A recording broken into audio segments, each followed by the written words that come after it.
Hello everybody, Jediwarlock here and welcome back to another video here on the channel. Today, I'm going to be starting a new adventure and swimming all the way around Kalimdor, documenting my findings along the way.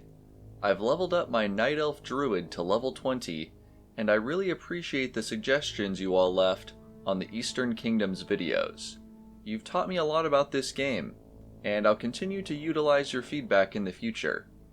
I will be using my Druid's swimming form a lot to save some time on this adventure, but seeing as this thing is pretty much unrecognizable from my actual character, I'll try to switch back to elf form whenever I'm recording something cool.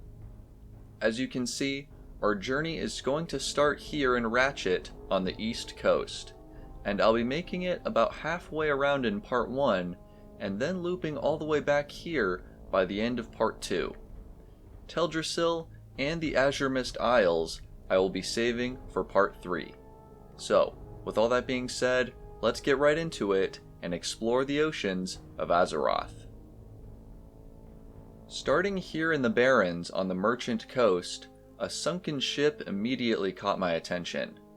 This ship actually shares the same bridge-style decks as the secret boat off the coast of Westfall, so I guess it's actually not quite as unique as I first thought, not to mention a rather poorly built one if they tend to keep sinking for some reason.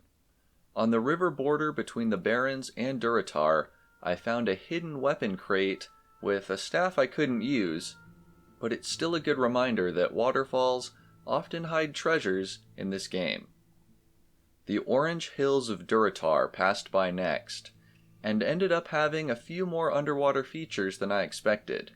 The Echo Isles, a jungle paradise in this harsh land, did not reveal any specific underwater objects, but similar to the submerged Westfall Peninsula, there is quite a large extension of land out toward the southeast. This could be a clue that the Isles were originally meant to be larger, maybe even hosting a separate troll starting area or two. The Scuttle Coast is the grave of many warships, lost at the end of Warcraft 3 during the Kultiran conflict with the Orcs. I counted 9 shipwrecks in total, which is the most in any zone up to this point to my knowledge. I even checked the fatigue zone to see if Blizzard had planted any extras, but I didn't find anything. As I passed by the Deadeye shore, the water hue turned an unexpected purple. I have no idea why this happened, but it was a change in scenery as I swam along toward the next zone. When talking about aquatic zones, it would be impossible to leave out Azara for all its underwater secrets. Unfortunately, I wasn't able to wall jump up to this hidden gnome house, but my next discovery was much more significant. The washed-up crew of the Horizon Scout pirate ship is here, hunkering down against the prowling Naga who roam nearby.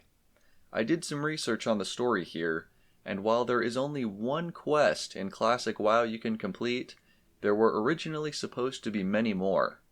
The shipwreck is actually still here though, and I swam out to the wreckage and down to the ship itself to document the precarious disaster. Once again, this ship is the bridged variety, a rather curious parallel to some of the other ones we've seen.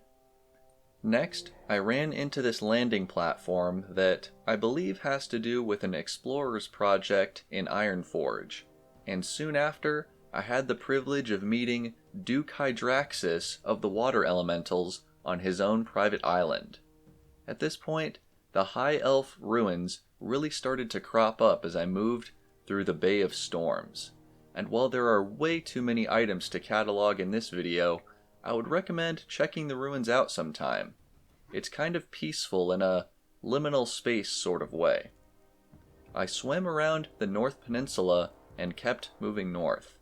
I thought the rest of the zone was going to be a content drought after seeing the Jagged Reef, which is really just a normal coastline with like 2 murlocs, but at the very end of my Azara journey was a rather nice surprise.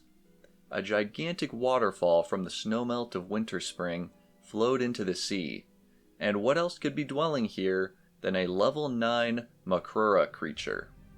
I'd be really surprised if many people have found this spot, and I highly encourage you to go check it out. After a temporary rest stop at this little tree overlook, I continued the swim around the northern tip of Kalimdor. Neither Winter Spring nor Moonglade have beach access, so I didn't see much of interest on land. However, the ocean near Moonglade started to turn a vibrant blue. Maybe one of the sacred pools has a leak or something. Anyway, the abyss soon gave way to the stormy coast of Darkshore. This zone is very water-centric, with several of its quests, and so while I won't be covering every detail here, I'll hit some of the more interesting ones. Beached sea creatures are definitely a main theme in this zone, as are shipwrecks of vessels that could not handle either murlocs or the wrath of the Veiled Sea. As I showed briefly in my last swimming video, one of the druid treasure boxes is also out here underneath this stone pinnacle.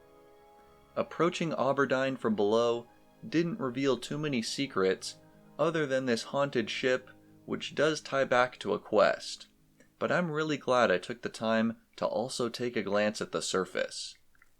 Turns out, just off the coast near the docks, there is a destroyed house that is really well hidden by its island. There's a cozy campfire and a boat under repair, and while I couldn't find anything about it online, it might make for an excellent RP location, or maybe a secret guild enclave. The next item I ran into was yet another massive anchor, so naturally I spent the next 5 minutes diving around to see if there was a hidden ship, but I came up empty-handed. The Zoram Strand of Ashenvale was next, virtually a mini version of Ajara that still has its own distinctive environment and kelpie structures. Nothing specifically stood out to me here, but I was glad to discover the area around the Black Fathom Deep's dungeon was detailed and well developed along with the dungeon itself. The Zoramgar Horde outpost was my last glimpse of Ashenvale before I swam on around the Stone Talon Mountains. Opposite of what you might expect from a zone of its name, Desolus has a rather vibrant aquatic environment in the north, around Ranajar Isle. The Naga have a significant presence here, and the sunken city below evokes images similar to the Vile Reef in Stranglethorn Vale, but with an elven twist. I felt like I was being a little trolled when I found another anchor on the back side of Ranajar Isle, with apparently no ship corresponding to it, but the excitement definitely overcame the disappointment. I swam across the reef and came to a stop at Ethel Rothor, a massive tower from the pre-sundering days. It is here where my night elf decided to stop and take a break, with the nearby Argent Dawn wizard as company. Overall, this first part of the adventure has been even more successful than I was anticipating. With a halfway time of around 2 hours, I'm looking forward to continuing on with the second part of the swim soon. And from what you have all commented about, there are some massive secrets off the coasts of southern Kalimdor. Thank you all so much for watching. If you enjoyed today's video, make sure to leave a like, comment down below with your thoughts, subscribe if you're new to join the Jedi Order, and until next time, may the Force be with you.